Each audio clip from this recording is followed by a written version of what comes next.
tomorrow the Isha Jama'ah will be at 8 p.m. and that's the only Salah time change for tomorrow, and the rest of the Salawat will be changing time on Sunday with daylight saving time. So just from tomorrow, inshallah, the Isha Jama'ah will be at 8 p.m. The rest of the Salawat will change on Sunday.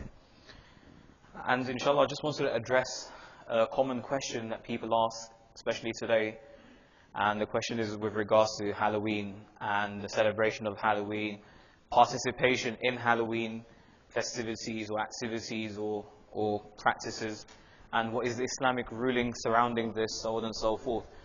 But I think before we answer the question regarding Halloween and whether it's permissible to participate or celebrate, I think the approach that we take with our children when communicating this matter is more important. Because I don't think there's anybody sitting here who will agree that celebrating Halloween or participating in it is permissible or is a good thing to do. I don't think anybody sitting here would hold that view. But the way that we communicate this matter to our children makes a big difference. So understanding the reality that our children live in is very important.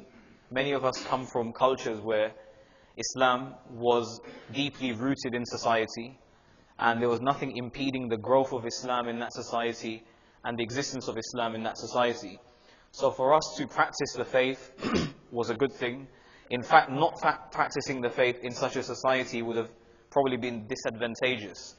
So for us to, born in that type of society, practicing Islam, understanding the edicts of the faith and the traditions and the practices, for us to hold this view that Halloween is haram and you shouldn't celebrate it, it's easy for us to digest.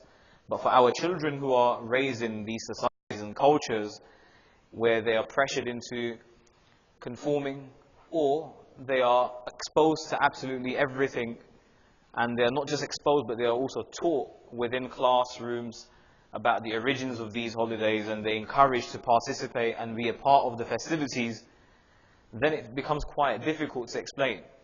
So I was reading, for example, a Sheikh was asked, actually a Sheikh or an Imam or someone in the Sunday school asked the kids, so who's celebrating Halloween tomorrow? And all the kids said, yeah, with excitement. The Sheikh said, haram, it's forbidden. So all the kids, some of them were like, ah, and some of them were like, oh, okay. And one of them said bravely, but Sheikh, I want candy. So the Sheikh said, tell your parents to give you $5 and go and buy candy. And some people laughed, some people were confused, and that's how the session ended. Well, what does that do for the children? It doesn't really answer their curiosity. It doesn't answer any of the questions that they have. And it's important that we guide their thoughts. So communicating these matters is really important. How we communicate them is also very important. So if we use the iron fist and we use the haram card, which technically we're not going to deny that or disagree with that, but if we use the kufr and the shirk and the haram card, it doesn't always work with our children. So knowing about the matter is important. What its origins are, what its roots are, and the intention with which it's practiced today. So some may argue that even today there are pagan groups that celebrate Halloween, but the common people that we know in our communities, such as the children going out for trick-or-treat, and though trick-or-treat could have some negative connotations as well in history, we know that the intention today isn't to do that. So using the kufr card and the shirk card is sometimes very difficult in these matters. But we could always talk about the impact that this type of assimilation with the general society can have on a person's future. So there's actually a study that immigrants take at least 3 generations to fully assimilate into a society.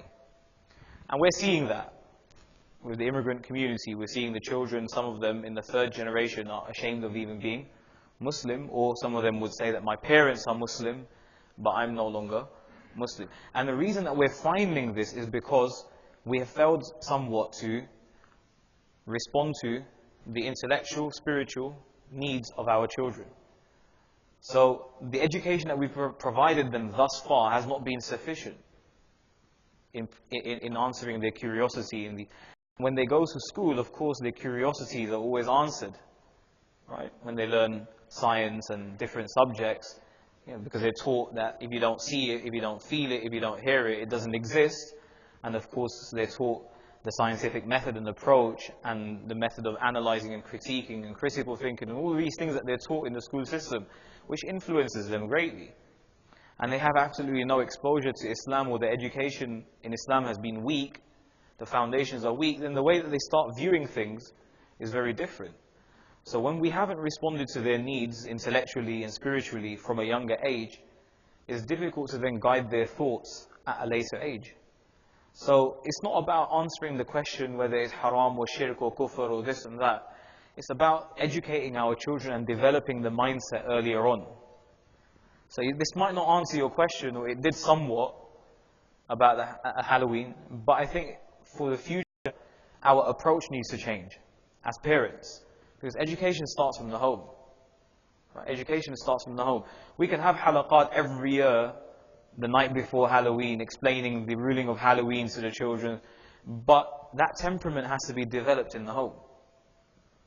And that only comes through one's own practice and learning about the faith itself. Because children will have these questions, and they're very normal questions. Questions as to why do I have to wear hijab, and why do I have to pray, and why do I have to be a Muslim? But we have to be able to respond to those questions intellectually, right? And we have to be able to peek and respond to their curiosities. These are very important questions, especially in the day of science. Right? When everything is tested, all theories are tested, everything is analyzed in front of them. So I hope, inshallah, we can think about these things. Our approach needs to definitely change, the way that we speak to our children, and understanding where they are coming from first and foremost, and then encouraging them and offering them advice. So in this sort of matter, for example, it's very trendy for them to participate because all of their friends are participating. And then sometimes it becomes difficult for us to explain because even other Muslims are participating. So that puts a spanner in the works. So you do all the legwork and you explain to your children, and then they say, well, but Muhammad or Ismail or Ibrahim or whoever, they're allowed to go and trick or treat and get candy. Why? How come we can't get candy?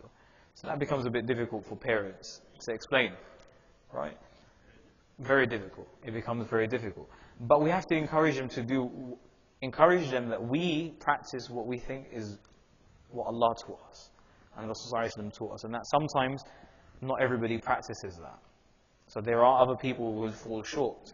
And also to explain to them that being different in society is not such a bad thing. Rasulullah was different from his people in a sense. He taught them something different from their common practice. And that's why he was treated as an outcast. So offering them these types of statements as encouragement and just general advice, guiding their thoughts is really important. May Allah give us all the tawfiq, inshallah. Wa akhiru da'wana alhamdulillahi rabbil alameen.